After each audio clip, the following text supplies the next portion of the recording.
देश और दुनिया की सबसे मशहूर कहानियाँ हिंदी में रोशनी के संग। चलिए शुरू करते हैं आज की कहानी। स्वागत है हमारे सभी श्रोताओं का बातचीत एंड शॉर्ट स्टोरीज विद रोशनी के चैनल के माध्यम से। मैं हूं आपकी दोस्त रोशनी और आज आपको सुनाऊंगी गुनाहों का देवता नॉवल का एपिसोड नंबर 10। तो चलिए दोस्तों शुरू करते हैं हमारी आज की मुलाकात और मैं आपको सुनाती हूँ चैप्टर 17 से आगे की कहानी। चंदर को सबसे बड़ा संतोष था कि सुधा ठीक हो गई थी। बैसाख पूनों के एक दिन पहले से ही बिंती ने घर को इतना साफ कर डाला था कि घर चमक उठा था। ये बात तो दूसरी है कि स्टडी रूम की सफाई में बिंती ने चंदर के बहुत से कागज भौरा कर फेंक दिए थे और आंगन धोते वक्त उसने चंदर के कपड़ों को छींटों से तर कर दिया था। उसके बदले में चंदर ने बिंती को डांटा था और सुधा देख देख कर हंस रही थी और कह रही थी, तुम क्यों चिढ़ रहे हो? तुम्हें देखने थोड़े ही आ रहे हैं हमारी सास। बैसाखी पूनों की सुबह डॉक्टर साहब और बुआ जी गाड़ी लेकर उनको लिवा लेने गए थे। चंदर बाहर बरामदे में बैठा अखबार पढ़ रहा था और सुधा अंदर कमरे में बैठी थी। अब 2 दिन उसे बहुत दब ढक कर रहना होगा। वह बाहर नहीं घूम सकती थी क्योंकि जाने कैसे और कब उसकी सास आ जाएं और देख लें। बुआ उसे समझा गई थी और उसने एक गंभीर आज्ञाकारी लड़की की तरह मान लिया था और अपने कमरे में चुपचाप बैठी थी। बिनती कढ़ी के लिए बेसन फेंट रही थी और महाराजिन ने रसोई में दूध चढ़ा रखा था। सुधा चुपके से आई। किवाड़ की आड़ से देखा कि पापा और बुआ की मोटर आ तो नहीं रही है। जब देखा कि कोई नहीं है तो आकर चुप्पे से खड़ी हो गई और पीछे से चंदर के हाथ से अखबार ले लिया। चंदर ने पीछे देखा तो सुधा एक बच्चे की तरह मुस्कुरा दी और बोली, क्यों चंदर, हम ठीक है ना? ऐसे ही रहे ना? देखो, तुम्हारा कहना मानते हैं ना हम। हाँ सुधी, तभी तो हम तुमको इतना दुलार करते हैं। लेकिन चंदर, एक बार आज रो लेने दो, फिर उनके सामने रो नहीं सकेंगे। और सुधा का गला रूंध गया और आंख छलछला आई। छी सुधा, चंदर ने कहा। अच्छा, नहीं नहीं, और झटके से सुधा ने आंसू पोंछ लिए। इतने में गेट पर किसी कार का भोंपू सुनाई पड़ा और सुधा भागी। अरे, ये तो पम्मी की कार है, चंदर बोला। सुधा रुक गई। पम्मी ने पोर्टिको में आकर कार रोकी। हेलो मेरे जुड़वा मित्र, क्या हाल है तुम लोगों का? और हाथ मिलाकर बेतकल्लुफी से कुर्सी खींचकर बैठ गई। इन्हें अंदर ले चलो चंदर, वरना अभी वे लोग आते ही होंगे, सुधा बोली। नहीं, मुझे बहुत जल्दी है, आज शाम को बाहर जा रही हूँ। बर्टी अब मसूरी चला गया है, वहां से उसने मुझे भी बुलाया है। उसके हाथ में कहीं शिकार में चोट लग गई है, तो मैं आज ही जा रही हूँ। सुधा बोली, हमें ले चलिएगा? चलिए, कपूर तुम भी चलो, जुलाई में लौट आना, पम्मी ने कहा। जब अगले साल हम लोगों की मित्रता की वर्षगांठ होगी तो मैं चलूंगा, चंदर ने कहा। अच्छा, विदा, पम्मी बोली। चंदर और सुधा ने हाथ जोड़े तो पम्मी ने आगे बढ़कर सुधा का मुंह हथेलियों में उठाकर उसकी पलकें चूम ली और बोली, मुझे तुम्हारी पलकें बहुत अच्छी लगती हैं। अरे, इनमें आंसुओं का स्वाद है, अभी रोई थी क्या? सुधा झेंप गई। चंदर के कंधे पर हाथ रखकर पम्मी ने कहा, कपूर तुम खत जरूर लिखते रहना, चलते तो बड़ा अच्छा लगता। अच्छा, अब आप दोनों मित्रों को अपना समय अच्छी तरह बिताना चाहिए। और पम्मी चल दी। थोड़ी देर में डॉक्टर साहब की कार आई। सुधा ने अपने कमरे के दरवाजे बंद कर लिए, बिनती ने सिर पर पल्ला ढक लिया और चंदर दौड़कर बाहर गया। डॉक्टर साहब के साथ जो सज्जन उतरे वे ठिगने से, गोरे से, गोल चेहरे के कुलीन सज्जन थे और खद्दर का कुर्ता और धोती पहने हुए थे। हाथ में एक छोटा सा सवारी बैग था। चंदर ने लेने को हाथ बढ़ाया तो हंसकर बोले, नहीं जी, क्या इतना सा बैग ले चलने में मेरा हाथ थक जाएगा? आप लोग तो खातिर करके मुझे महत्वपूर्ण बना देंगे। सब लोग स्टडी रूम में गए। वहीं डॉक्टर शुक्ला ने परिचय कराया।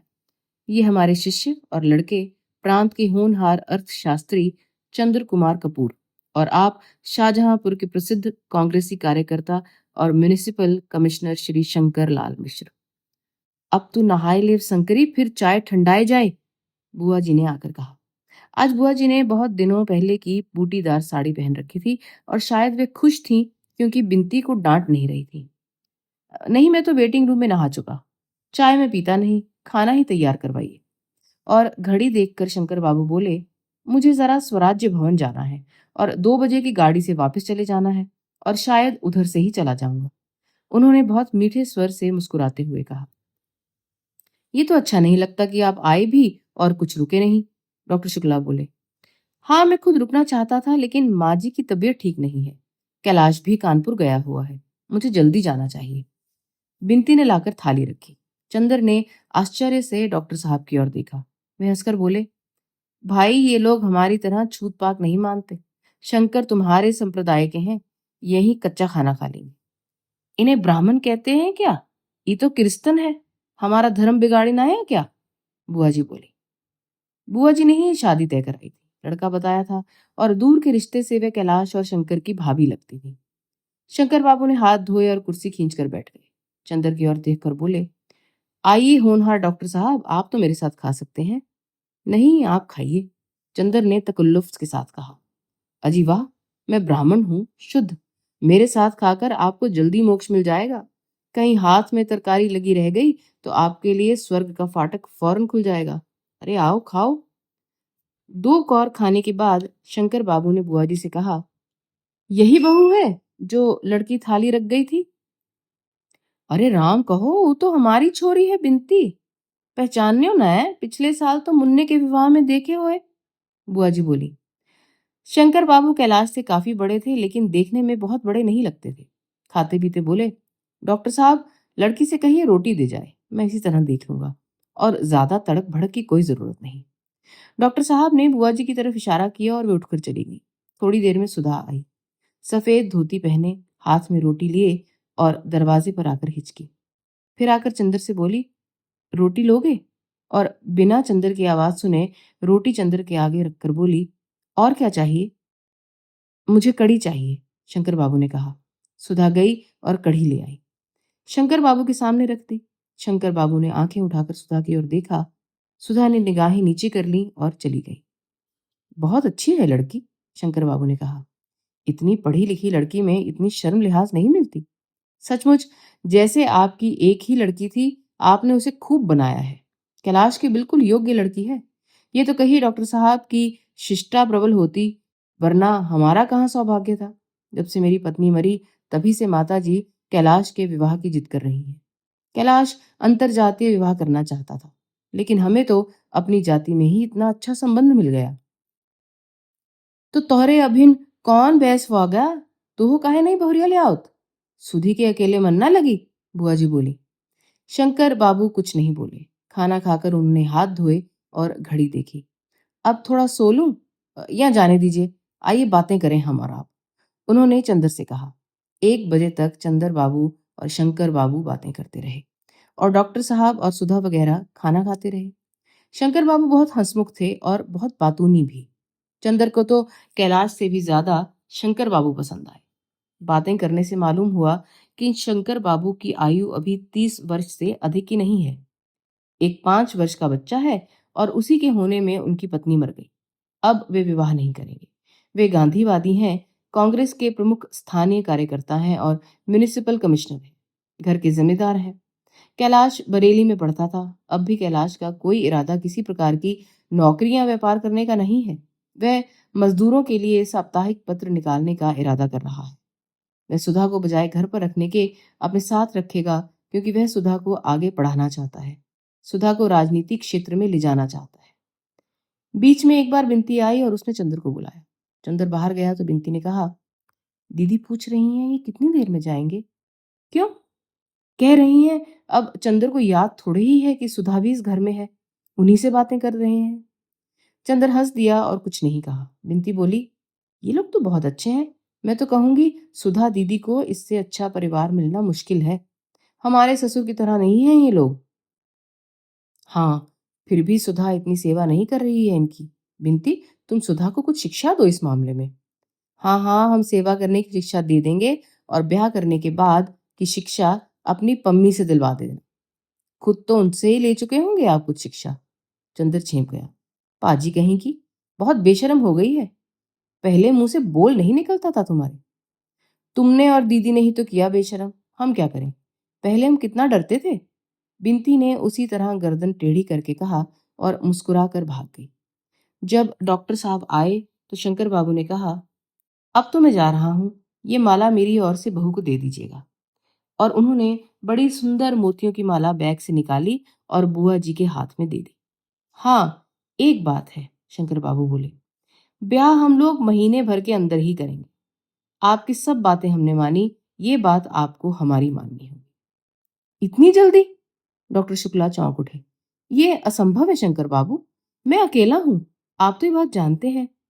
नहीं नहीं, आपको कोई कष्ट नहीं होगा, शंकर बाबू बहुत मीठे स्वर में बोले। हम लोग रीति रस्म के तो कायल हैं नहीं। आप जितना चाहे रीति रस्म अपने मन से कर लें।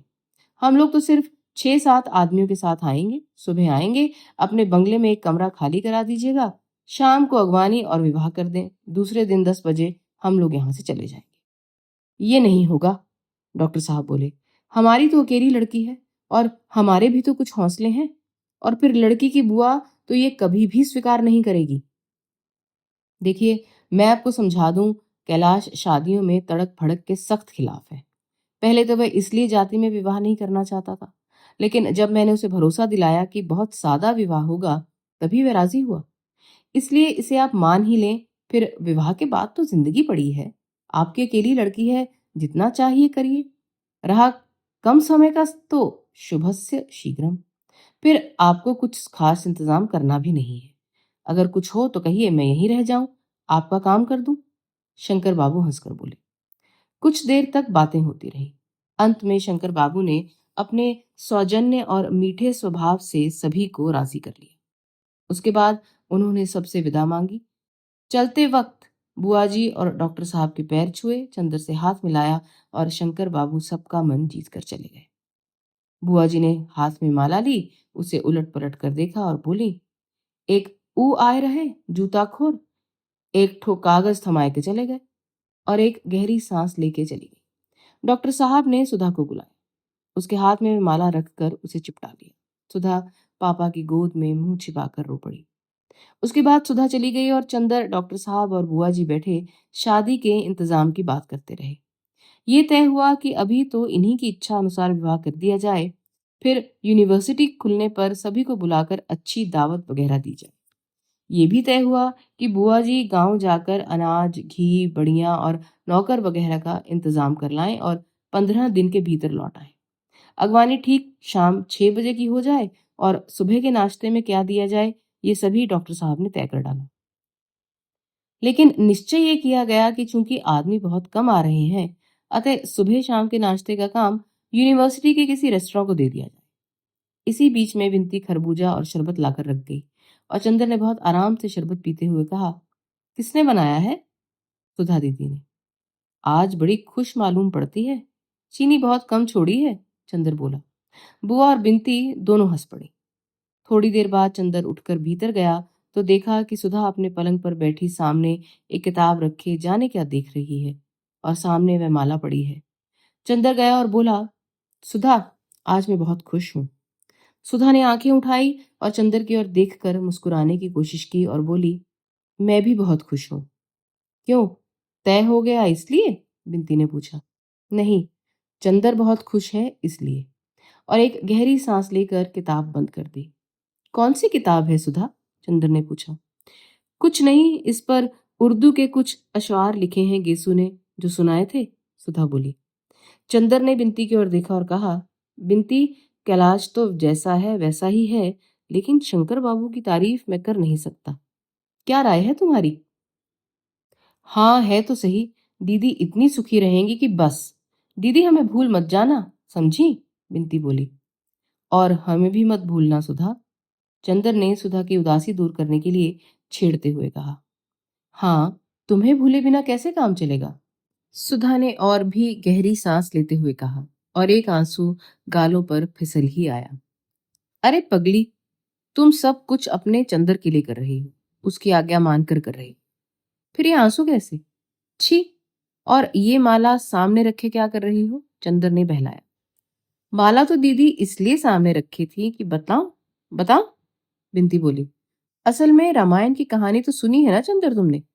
रामचंद्र ने अपने एक भक्त को मोती की माला दी, तो वह उसे दांत से तोड़कर देख रहा था कि इसके अंदर राम नाम है या नहीं। सो ये माला सामने रखकर देख रही थी कि इसमें कहीं चंदर की झलक है या नहीं। चुप, गिलहरी कहीं की, सुधा हंस पड़ी। बहुत बोलना आ गया है, सुधा ने हंसते हुए बनावटी गुस्से से कहा। फिर सुधा तकिए से टिक कर बैठ गई। आज गेसु नहीं है, मुझे गेसु की बहुत याद आ रही है। क्यों? इसलिए कि आज उसके कई शेर याद आ रहे हैं जो उसने सुनाए थे। ये आज फिजा खामोश है क्यों, हर जर्रे को आखिर होश है क्यों, या तुम ही किसी के हो न सके, या तुम्हारा कोई हो न सका। इसी की अंतिम पंक्ति है, मौजें भी हमारी हो न सकी, तूफान भी हमारा हो न सका। वाह, ये पंक्ति बहुत अच्छी है, चंदर ने कहा। आज गेसु होती तो बहुत सी बातें करते, सुधा बोली। देखो चंदर, जिंदगी भी क्या होती है, आदमी क्या सोचता है और क्या हो जाता है। आज से 3-4 महीने पहले मैंने क्या सोचा था। क्लासरूम से भागकर हम लोग पेड़ के नीचे लेटकर बातें करते थे। मैं तो हमेशा कहती थी मैं शादी नहीं करूंगी, पापा को समझा लूंगी। उस दिन क्या मालूम था कि इतनी जल्दी जुए के नीचे गर्दन डाल देनी होगी और पापा को भी जीत कर किसी दूसरे से हार जाना होगा। अभी उसकी तय भी नहीं हुई और महीने भर बाद मेरी। सुधा थोड़ी देर चुप रही और फिर, और दूसरी बात उसकी जो मैंने तुम्हें बताई थी, उसने कहा था कि जब किसी के कदम हट जाते हैं सर के नीचे से, तब मालूम होता है कि हम किसका सपना देख रहे थे। पहले हमें भी नहीं मालूम होता था कि हमारे सर किसके कदमों पर झुके हुए हैं। याद है, मैंने तुम्हें बताया था, तुमने पूछा था। याद है, चंदर ने कहा। बिनती उठकर चली गई, लेकिन सुधा या चंदर किसी ने ध्यान भी नहीं दिया। चंदर बोला, लेकिन सुधा, इन सब बातों को सोचने से क्या फायदा। आगे का रास्ता सामने है, पढ़ो। हाँ, सो तो है देवता मेरे। कभी कभी जाने कितनी पुरानी बातें मन में आ ही जाती हैं और मन करता है कि मैं सोचती ही रहूं। जाने क्यों मन को बड़ा संतोष मिलता है। और चंदर, जब मैं वहां रहूंगी तुमसे दूर, तो इन्हीं स्मृतियों के अलावा और क्या शेष रहेगा। तुम्हें वह दिन याद है जब मैं गेसु के यहाँ नहीं जा पाई थी और उस स्थान पर हम लोगों में झगड़ा हो गया था। चंदर, वहां सब कुछ है, लेकिन मैं लड़ूंगी झगड़ूंगी किससे वहां। चंदर एक फीकी सी हंसी हंसकर बोला, अब क्या जन्म भर बच्ची ही बनी रहोगी। हाँ चंदर, चाहती तो यही थी, लेकिन जिंदगी तो अब जबरदस्ती सब सुख छीन लेती है और बदले में कुछ भी नहीं देती। आओ चलो लॉन पर चलें, शाम को तुमसे बातें ही करेंगे। उसके साथ सुधा रात को 8 बजे उठी, जब बुआ जी तैयार होकर स्टेशन जा रही थी और ड्राइवर मोटर निकाल रहा था। और उदास टिमटिमाते हुए सितारों ने देखा कि चंदर और सुधा दोनों की आंखों में आंसुओं की अवशेष नमी झिलमिला रही थी। उठते हुए सुधा ने क्षण भर चंदर की ओर देखा। चंदर ने सिर झुका लिया और बहुत उदास आवाज में कहा, चलो सुधा, बहुत देर कर दी हम लोगों ने। चैप्टर 18। 15 दिन बाद बुआ आई तो उन्होंने घर की शक्ल ही बदल दी। दरवाजे पर और बरसाती में हल्दी के हाथों की छाप लग गई। कमरों का सभी सामान हटाकर दरियां बिछा दी गईं और सबसे अंदर वाले कमरे में सुधा का सब सामान रख दिया गया। स्टडी रूम की सभी किताबें समेट दी गईं और वहां एक बड़ी सी मशीन लाकर रख दी गई, जिस पर बैठकर बिनती सिलाई करती थी। उसी को कपड़े और गहनों का भंडार घर बनाया गया और उसकी चाबी बिनती या बुआ के पास रहती थी। गांव से एक महाराजिन, एक कहारिन और 2 मजदूर आए थे। वे सभी गैरेज में सोते थे और दिन भर काम करते थे और पानी पीने को मांगते रहते थे। सभी कुर्सियां और सोफा सेट निकलवा कर साइबान में लगवा दिए गए थे। रसोई के पार वाली कोठरी में कुल्हड़, पत्तलें, प्याले वगैरह रखे थे और पूजा वाले कमरे में शक्कर, घी, तरकारी और अनाज था। मिठाई कहाँ रखी जाएगी, इस पर बुआ जी, महाराजिन और बिनती में घंटे भर तक बहस हुई। लेकिन जब बुआ जी ने बिनती से कहा, आपन लड़के बच्चे का ब्याह कियो तो कतरनी अस जबान चलाए लियो, अब इन हर काम में काहे टांग अड़ावा करते हैं, तो बिनती चुप हो गई और अंत में बुआ जी की राय सर्वोपरि मानी गई। बुआ जी की जबान जितनी तेज थी, हाथ भी उतने ही तेज। 4 बोरा गेहूं उन्होंने साफ करके कोठरियों में भरवा दिए। कम से कम 5 तरह की दालें लाई गईं, बेसन पिसवाया, दाल दरवाई, पापड़ बनवाए, मैदा छनवाया, सूजी दरवाई, बरी मुंगौरी डलवाई, चावल की कचौरियां बनवाई और सबको अलग अलग गठरी में बांध कर रख दिया। रात को अक्सर बुआ जी, महाराजिन तथा गांव की महरिन ढोलक लेकर बैठ जाती और गीत गाती। बिनती उनमें भी शामिल रहती। सच पूछो तो सुधा के ब्याह का जितना उत्साह बुआ को नहीं था, उतना बिनती को था। वह सुबह से उठकर झाड़ू लेकर सारा घर बुहार डालती थी। इसके बाद नहाकर तरकारी काटती, उसके बाद फिर चाय चढ़ाती डॉक्टर साहब, चंदर, सुधा सभी को चाय देती। बैठकर चंदर अगर कुछ हिसाब लिखाता तो हिसाब लिखती। फिर अपनी मशीन पर बैठ जाती और 12-1 बजे तक सिलाई करती रहती। फिर दोपहर को चावल और दाल बीनती, शाम को खरबूजे काटती, शरबत बनाती और रात भर जाग जाग कर गाती या दीदी को हंसाने की कोशिश करती। एक दिन सुधा ने कहा, मेरे ब्याह में तो इतनी खुश है, अपने ब्याह में क्या करेगी? तो बिनती ने जवाब दिया, अपने ब्याह में तो मैं खुद बैंड बजाऊंगी वर्दी पहनकर। घर चमक उठा था जैसे रेशम, लेकिन रेशम के चमकदार रंगीन उलास भरे गोले के अंदर भी एक प्राणी होता है, उदास, स्तब्ध, अपनी सांसें रोककर अपनी मौत की क्षण क्षण प्रतीक्षा करने वाला रेशम का कीड़ा। घर के सारे उल्लास और चहल पहल में घिरा हुआ सिर्फ एक प्राणी था, जिसकी सांस धीरे धीरे डूब रही थी, जिसकी आंखों की चमक धीरे धीरे कुमला रही थी, जिसकी चंचलता ने उसकी नजरों से विदा मांग ली थी, और वह थी सुधा। सुधा बदल गई थी।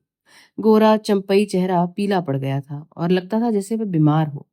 खाना उसे जहर लगने लगा था। अपने कमरे को छोड़कर कहीं जाती नहीं थी। एक शीतल पाटी बिछाए उस पर दिन रात पड़ी रहती थी।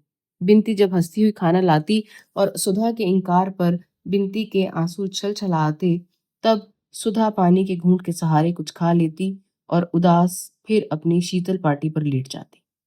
स्वर्ग को कोई इंद्रधनुषों से भर दे और शची को जहर पिला दे, ऐसा कुछ लगता था उस घर में।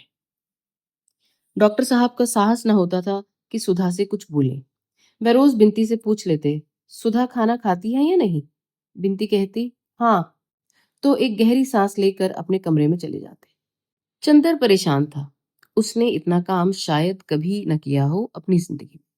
सुनार के यहाँ, कपड़े वालों के यहाँ, फिर राशनिंग ऑफिसर के यहाँ, पुलिस बैंड ठीक कराने पुलिस लाइसेंस, अर्जी देने मजिस्ट्रेट के यहाँ, रुपया निकालने बैंक, शामियाने का इंतजाम, पलंग कुर्सी वगैरह का इंतजाम, खाने परोसने के बर्तनों का इंतजाम और जाने क्या क्या।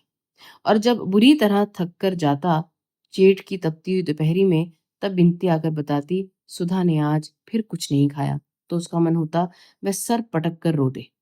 वह सुधा के पास जाता, सुधा आंसू पूछकर बैठती, एक टूटी फूटी मुस्कान से चंदर का स्वागत करती। चंदर उससे पूछता, खाती क्यों नहीं? खाती तो हूं चंदर, इससे ज्यादा गर्मियों में मैं कभी नहीं खाती थी, सुधा कहती, और इतने दृढ़ स्वर से कि चंदर के कुछ प्रतिवाद करने की हिम्मत ना होती। अब बाहरी काम लगभग समाप्त हो गए थे। वैसे तो सभी जगह हल्दी छिड़क कर पत्र रवाना किए जा चुके थे, लेकिन निमंत्रण पत्र भी बहुत सुंदर छपकर आए थे। हालांकि कुछ देर हो गई थी। ब्याह को कुछ 7 दिन बचे थे। चंदर सुबह 10 बजे एक डिब्बे में निमंत्रण पत्र और लिफाफा भरे हुए आया और स्टडी रूम में बैठ गए। बिनती बैठी कुछ सिल रही थी। सुधा कहाँ है? उसे बुला लाओ। सुधा आई, सूजी आंखें, सूखे होठ, रूखे बाल, मैली धोती, निष्प्राण चेहरा और बीमार चाल, हाथ में पंखा। आई और चंद्र के पास बैठ गई। कहो, क्या कराए चंदर? अब कितना इंतजाम बाकी है? अब सब हो गया सुधा रानी, आज तो पैर जवाब दे रहे हैं। साइकिल चलाते चलाते पैरों में जैसे गांठें पड़ गई हैं। चंदर ने कार्ड फैलाते हुए कहा, शादी तुम्हारी होगी और जान मेरी निकली जा रही है मेहनत से। हाँ चंदर, इतना उत्साह तो और किसी को भी नहीं मेरी शादी का, सुधा ने कहा और बहुत दुलार से बोली, लाओ पैर दबा दूं तुम्हारे। अरे पागल हो गई हो? चंदर ने अपने पैर उठाकर ऊपर रख लिए। हाँ चंदर, गहरी सांस लेते हुए सुधा बोली, अब मेरा अधिकार भी क्या है तुम्हारे पैर छूने का? क्षमा करना, मैं भूल गई थी कि मैं पुरानी सुधा नहीं हूं। और टप से 2 आंसू गिर पड़े। सुधा ने पंखे की ओट कर आंखें पोंछ ली।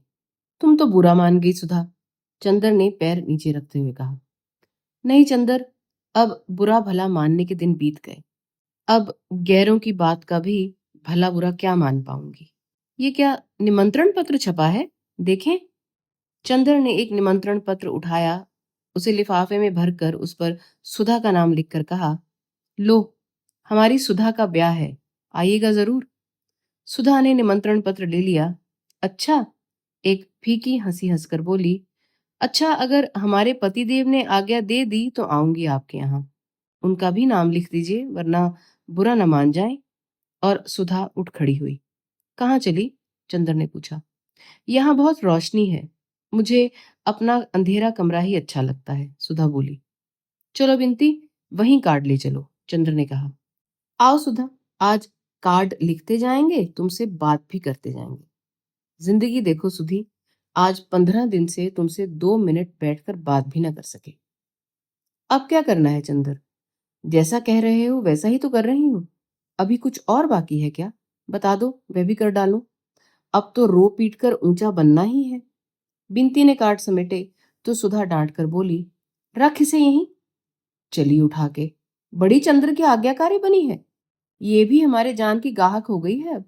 हमारे कमरे में लाएगी ये सब तो टांगे तोड़ दूंगी, पाजी कहीं की। बिनती ने कार्ड धर दी।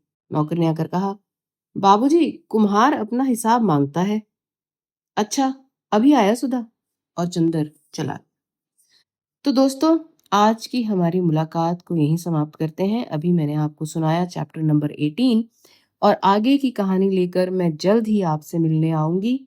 तब तक अपना स्नेह हमें देते रहिए और हमसे जुड़े रहिए। मैं हूं आपकी दोस्त रोशनी और आप सुन रहे हैं बातचीत and short stories with Roshni.